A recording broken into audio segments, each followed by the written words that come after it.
विद्यार्थी मित्रांनो, आज झालेला कंबाईन पूर्व परीक्षा 2026चा जो पेपर आहे त्याच्यामधला पहिला प्रश्न इतिहासाचा, तो प्रश्न असा होता की खालीलपैकी कोणते विधान चुकीचे आहे.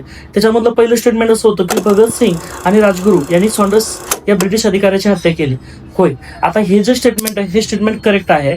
आणि आपण जर जुनं 8वीचं पुस्तक जर बघितलं तर जुन्या 8वीच्या पुस्तकामध्ये पेज नंबर 100 वर इथे सरळ सरळ दिलेलं आहे की लाला लजपतराय यांच्या मृत्यूचा बदला घेण्यासाठी भगतसिंग राजगुरू यांनी सॉन्डर्स या अधिकाऱ्याची हत्या केली.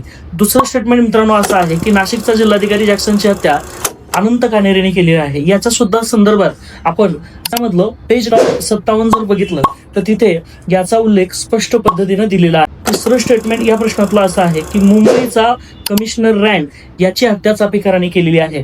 आता इथे या स्टेटमेंटमध्ये जर बघितलं 11वीचं जे जुनं इतिहास आहे त्याच्यामधलं पेज नंबर 60 जर बघितलं तर आपल्याला सरळ सरळ इथे माहिती मिळेल की रँड हा मुंबईचा गव्हर्नर नव्हता तर तो पुण्याचा होता.